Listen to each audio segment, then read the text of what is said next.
Welcome to The Road Beyond. I'm Todd Duplantis. Good to have you with us this Tuesday evening. Thanks for joining us on Facebook Live and YouTube. We appreciate you joining us. And by the way, hey, we've got a new Facebook page. It's actually a Facebook group. It's called The Road Beyond Podcast Fans. Please make sure you join it, and we'll be posting updates there all throughout the week. A lot going on this week. My co-host, our producer, Scotty Barrett, joining us live right now. Scotty, good to see you always. Well, good to see you. How do I look? Is my hair straight? Your light's looking good. Your connection's looking good. I see you got your cable company working for you, and they're doing a good job. Rise Broadband, great company. Yeah. There you go. Scotty, a lot going on this week.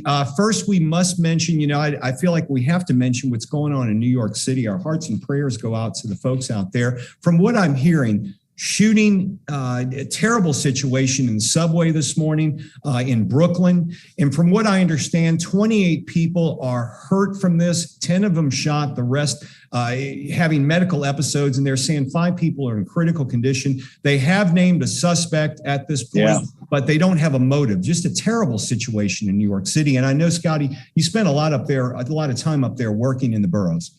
I happen to know the detective they're naming is the guy who's, I knew him 20 years ago when I worked for Channel 9 there. Shared the same name, Yeah, and the thing that was interesting was the cameras at that subway stop were not functional, not totally functional, but everybody had their phones out. Yeah, okay. I haven't seen any video in social media yet, which is very strange because usually Twitter, Instagram, it's right there right away. But for this incident, the cameras just weren't on at that time, or they aren't releasing. Let's put it this way. Maybe that's the issue. They aren't releasing it yet, but still a lot to be known. No motive, but certainly our prayers go out to those families. And the guy is still armed, and he's out there. He's been identified. They haven't caught up with him yet, but I know the police are on that.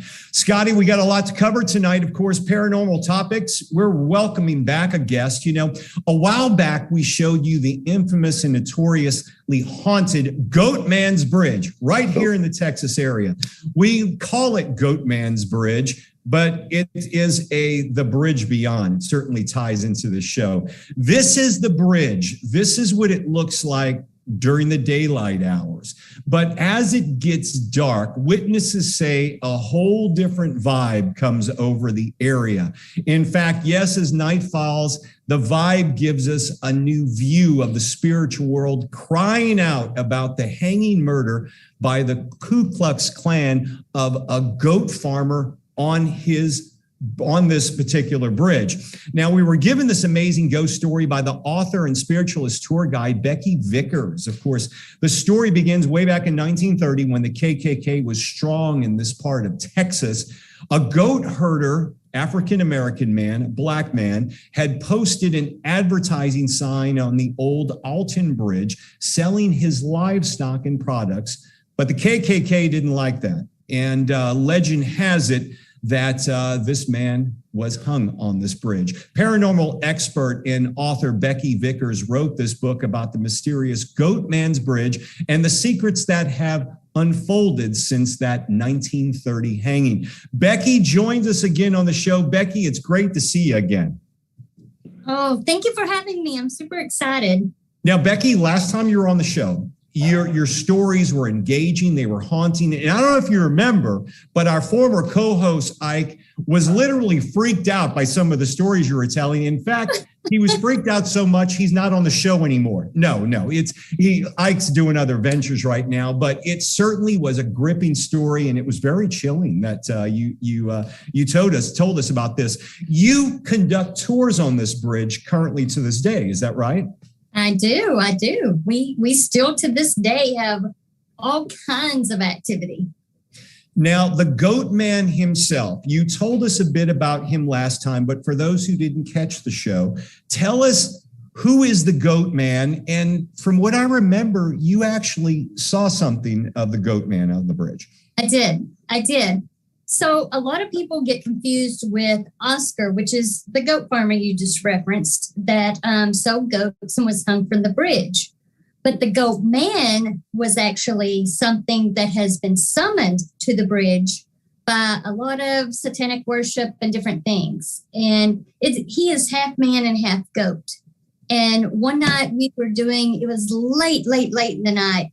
And I do believe that we experienced this creature, the half man, half goat came out from the woods. We made eye contact. There were 5 people with me.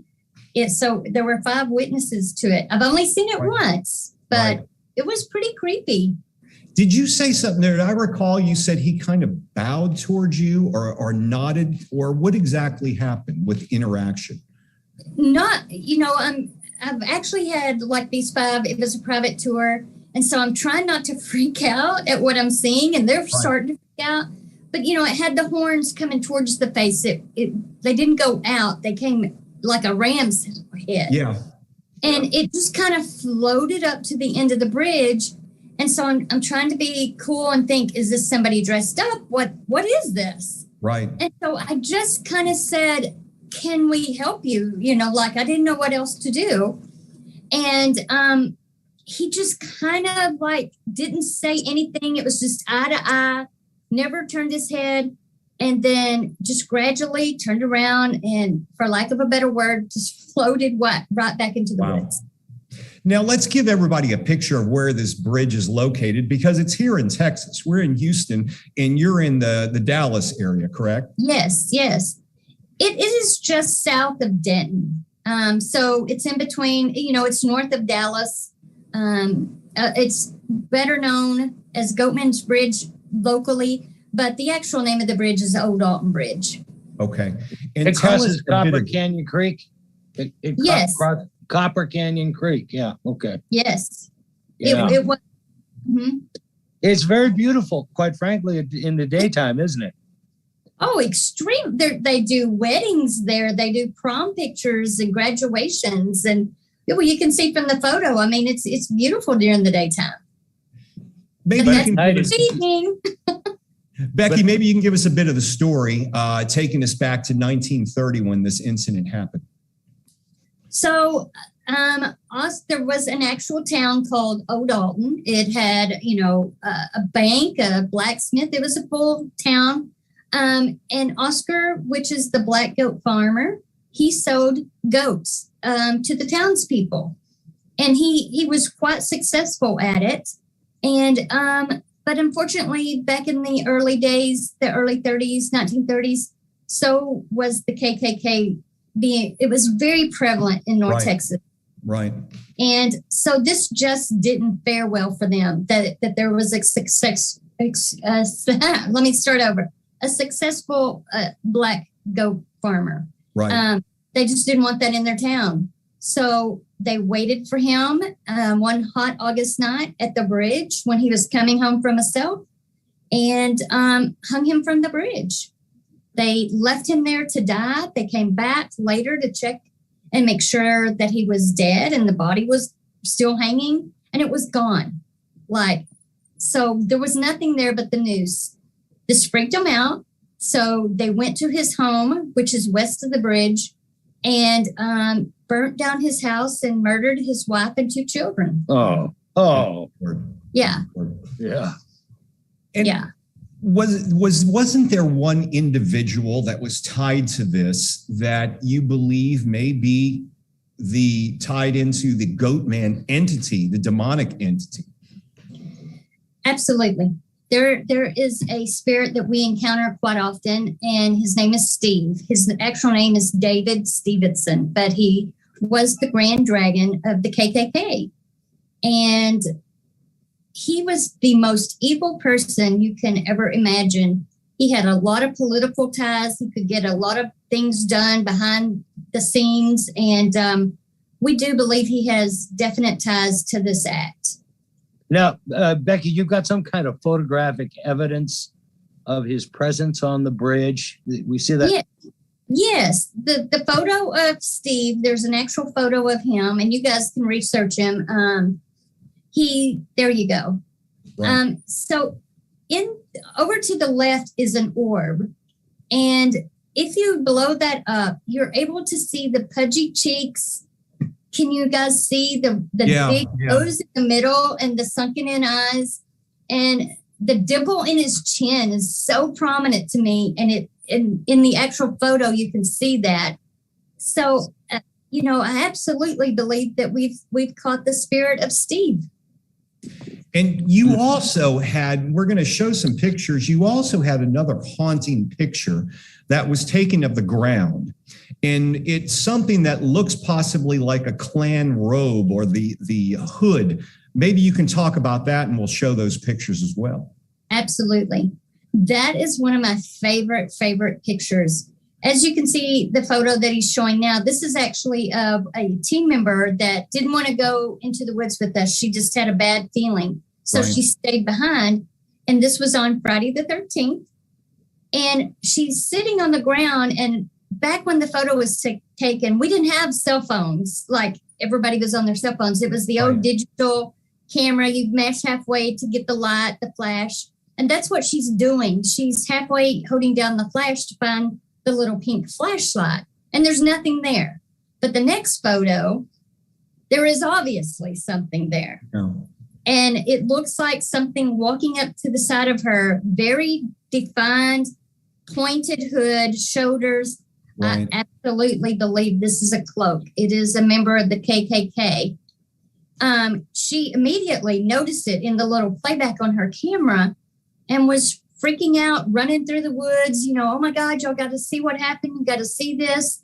It's more than just the picture, though, Becky. It's the feeling she had when the picture was taken.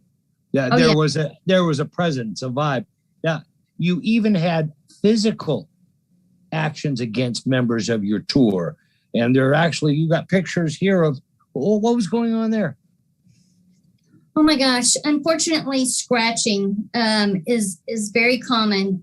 This is a young man that was scratched on his side. This young man was sitting on the bridge. There's nothing he could have scratched. He was sitting by me. And you can see the scratches going across. It was actually along his side. But we believe this is Steve doing this physical attacks. This is another one of a scratch on the shoulder. It's crazy. Unfortunately, there's a lot of grabbing for females because he was very, very disrespectful to women. Right. So there's a lot of inappropriate touching as well. And you still conduct tours on these bridges. If someone is interested in a tour, what's the best way they can reach you? Following you on Facebook? How can they reach you? Of course, sure.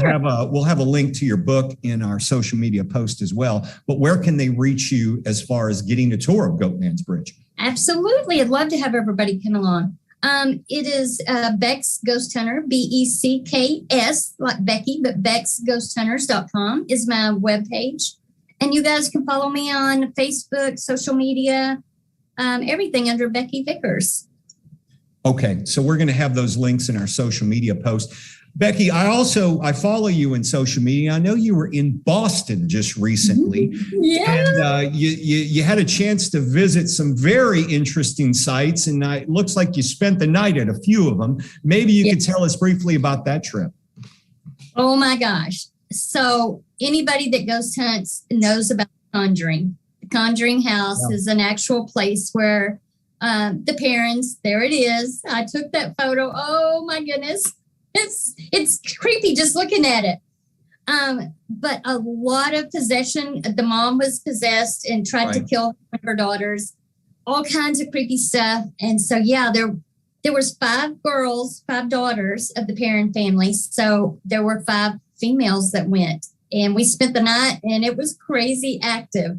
I've only been back about a week, so I haven't had a chance to go. There's one of the ladies, her name's Sally, and we've got equipment set up in the floor, and we did have some crazy personal experiences for sure. Becky, you also, you're a spiritualist tour guide, and tell us how that's different than someone who just may be a haunted tour guide, because do you communicate with loved ones who have moved on? I am not a psychic. A psychic can predict the future. Okay. They can also call in people. So what I am is if someone has someone there that needs a message, I can actually see them and give that message to the person there. So I can't ask them to come forward. They just come forward and like, I can hear them very loudly saying, tell this person, you know, they need to lock that back door when they go to bed. And so, you know, I love giving messages to people that need them. It's very comforting, and most of the time it makes them very happy. When I've talked to people in the past who do receive messages from the deceased, from what they tell me, it can be troubling at times, but they have an ability to turn it off. Do you have that ability? Or if someone is trying to get across to you, like I need to give a message to Todd or to Scotty, you know, how do you deal with that? You know what? I really don't know how to turn it off. It is just something that happens. You know, I know I went to the dentist not too long ago, and there was this lady over my dentist, and she's like, tell him I said, read that book. And so like, I'm having to tell him, I'm like, look, please don't think I'm crazy, but there is this woman and she's like telling you to read that book. And he's like, oh my God, he wanted to be a vet. Yeah. Reading all these veterinarian books. And he's like, there's one I just haven't been able to get to. And I'm like, she said, read it. So, you know, it can be scary to folks a little bit, you know, and a lot of people will come and ask for help in communicating. And I can do that through the devices. And I just act as a mediator. Let them ask the questions and let them receive the answers, and kind of help them with that. But you have to be in a really good place for that, or the suffering that you're feeling and the sadness that you're feeling could be worse. You know, the longing of a past loved one could get worse. So I always try to make sure people are really, you know, able to receive those messages. Being somewhat of an empath, when you go to Goatman's Bridge, where you know there are negative entities, possibly demonic entities, do you have a fear of maybe bringing something home that you don't want to communicate with? Has that happened to you? Oh, yes. Oh, yes. You do have to learn to protect yourself at the bridge. And I have had an attachment come home with me, and I've had to smudge the house and sage the house. You really, when you go to a location that has a lot of demonic and stuff like that, you have to center yourself. You have to be surrounded by, you know, love and light is what you focus on. You can't be distracted. You can't be sick. You have to really be in a mental place of, you know, protection. And so I do that, and I protect everybody that comes to the bridge. I do a protection prayer before they go home.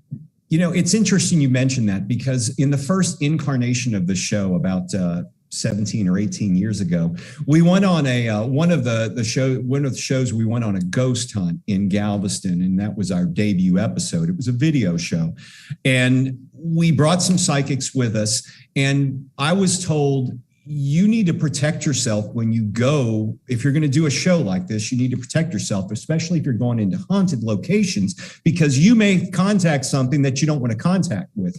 We had people who were getting sick on the tour. We had some of our camera equipment that was going out, because from what I understand, what I've seen with my own physical eyes is that camera equipment batteries get drained when there are ghostly apparitions or any type of entities around. We had car batteries going out. So one of the hunts we went on, the last one, we did have some of the psychics who would say a prayer and, you know, ask to be covered in white light to protect not only themselves, but the crew that was with them. And it sounds like you do the same thing for your tours as well. Oh, most definitely. You know, it's not about religion. It's about attachments from this bridge. I mean, it happens. And so I make sure that I try to, you know, send everybody home with that protection. And, you know, so far it's worked. You know, I'm really big on that. Like, just so you know, if you're coming on my tour, you're going to have to go through that. It's not creepy. It's not anything long. It takes like a minute or two. Right. protect you before you go home. You really don't want to test that. No, and folks, if you think it's just a gimmick to get you involved with the tour, trust me, I've seen it with my own eyes. I've been on these type of hunts, and it is something to protect you on this, especially. And there were people who are on our crew who we found out later were empaths that we didn't know were an empath, and they were getting physically ill during the tour, or like a sponge soaking up that negative energy. Yeah, and it happened, so I was able to see that, we did have a couple of members that were attacked by entities that had some physical things happen to them during the tour. So it's something that's very important, and don't think it's a gimmick, folks, because it really is something that's true. Yeah, I agree 100%, Todd. It's just, you don't want to be the one that tests that theory, right? Oh, I don't protection. I know there's a place down at the bridge that used to have an altar, and I was told that it was used to summon something there by a Wiccan. And I probably toured 1,000 people one October through there, and I had one guy that, I told all the tour people, please don't touch this. The intent of it, you could get an attachment. It's all about the intent. And he probably was 16 or 17, and he just, who cares? I'm doing it. So he reached down, he grabbed this altar and was playing with it, and he was in a severe car wreck going home that night. Oh my, yeah. It's terrible. It's reality, and it happens, unfortunately, in this world. Becky Vickers, we appreciate you joining us. Becky's book is available on Amazon. Check it out if you get a chance. The Legend of Goatman's Bridge. You can learn all about it. A lot of great reading. And Becky, we wish you continued success. We love following you on social media, and we'd love to talk to you again sometime. Oh my gosh. Thank you, guys. I always have a good time here. Thank you. All right. Thank you, and Becky, when you get Boston put together, we want to get you back to hear all of what happened at the Conjuring. Oh yes. Yeah, get your presentation. I know you're putting together a presentation. Let us know when you get it, and we'll get you back on. Oh yeah. Right. Thanks, Becky. Take care. Thank you, Becky. Definitely something very interesting. What really struck me the first time we interviewed Becky was, you remember Ike. You were on the show with him, and you remember Ike. He literally was shaken up, and Ike is a pretty straightforward guy. He's normally very skeptical. He's very skeptical. He takes everything, off the cuff, but he was a little bit shaken up by the story. And you never get him speechless, but he was speechless during her story. So he was speechless. You're right. Yeah. Definitely. So, Scotty, you want to move on to some other topics? Certainly. Yeah, I think so. Yeah, let's do that. I want to discuss if he's not busy enough. Elon Musk just bought 9% of Twitter's stock shares last week, making him the company's largest shareholder. Single shareholder.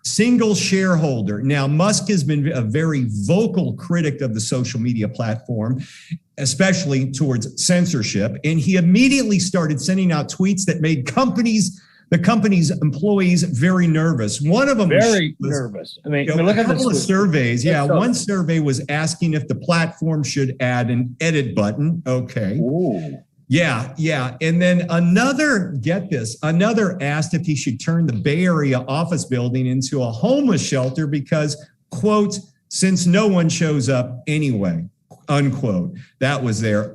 Now, over the weekend, he reportedly declined an invitation to sit on their board of directors.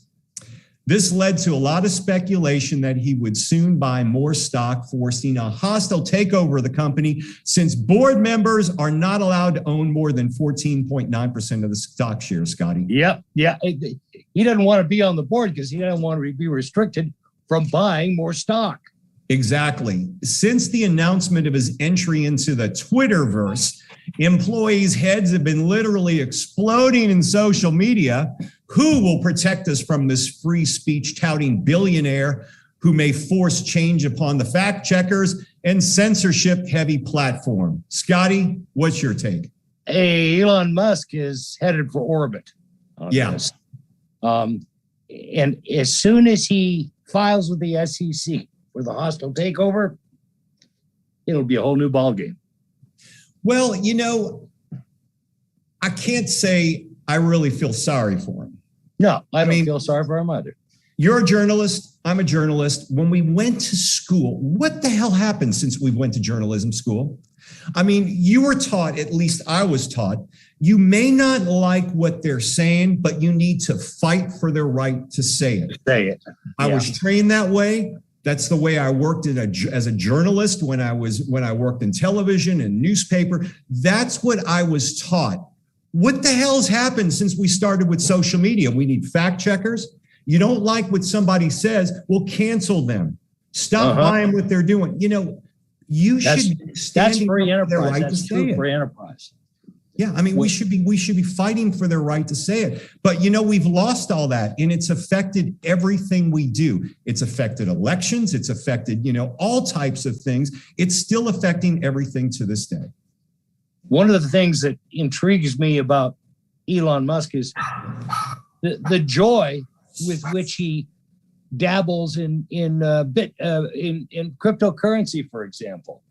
I mean, you're exactly right. Over the summer, he just posted a picture of his new puppy, and it was a certain puppy that resembled the Shiba Inu, crypto coin. When he posted that, their stock shares just started going through the roof. He simply posted a picture of his dog.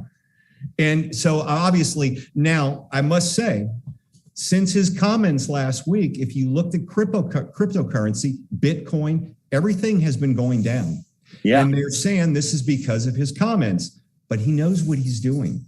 Yeah. If you're a betting man, if you're into stocks, watch what happens to Twitter stocks as he gets started enrolling with this. One of the things that concerns me about cryptocurrency is it is so unregulated, and that just as we saw an explosion, a bubble burst in tech, and a bubble burst in real estate financing, I'm wondering when we will see the big bubble burst in Bitcoin and cryptocurrency. Well, I mean, it depends on who you're listening to. Some people say Bitcoin's going to reach $100,000 and eventually 5 million.